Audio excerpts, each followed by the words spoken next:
Hi everybody, I'm Danny Dancer. I'm the social studies educator here at Children's Museum Houston with another Brain Break, which is sponsored by Bank of America.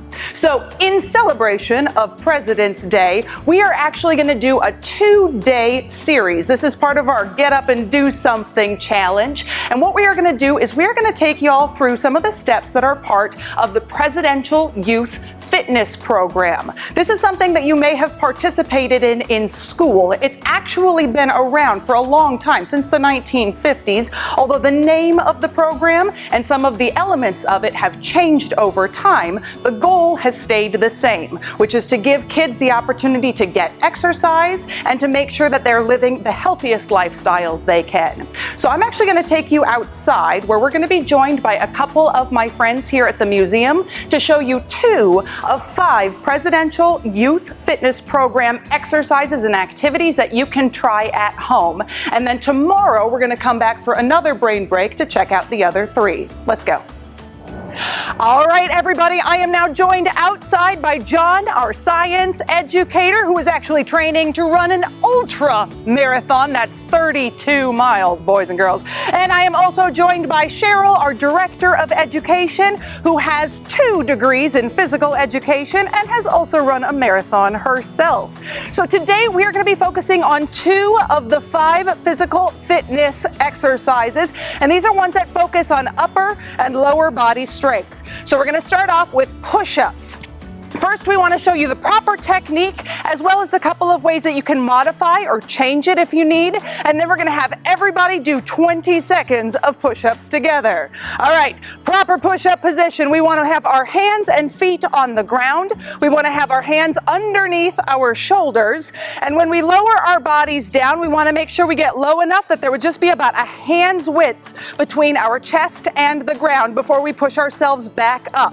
Very important to keep your backs straight while you do your push-ups so that you don't put any strain on your lower back and you work out the right muscle groups as well. Now, if you need to modify, because we are going to do this for 20 seconds, we don't want you to do 2 and then say, nah, that's all. You can try going down on your knees to do your push-ups, making sure you still keep your back straight.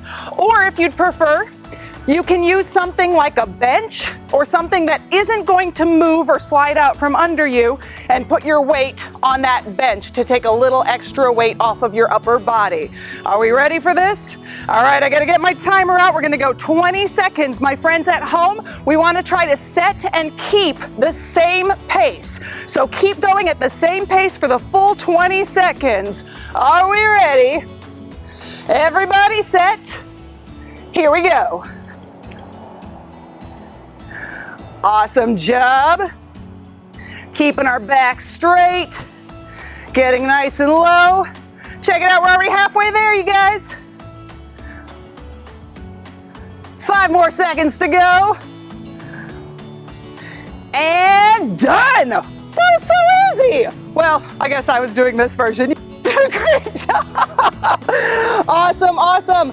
All right, now friends at home, if you count how many push-ups you do in 20 seconds, you can come back to this exercise later and see if you can start to improve how many you can get in that 20-second period.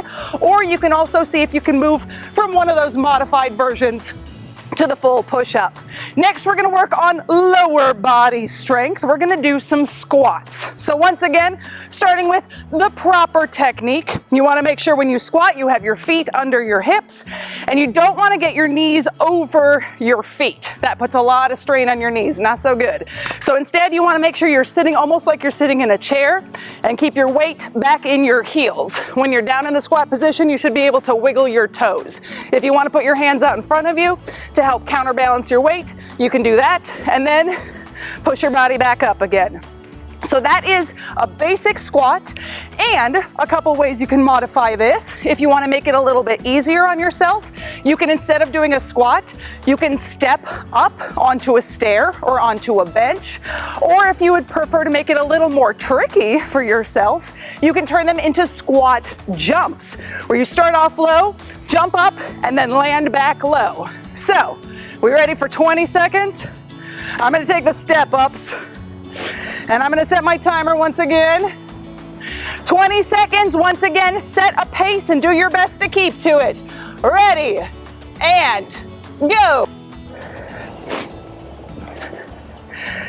Nice job, you guys.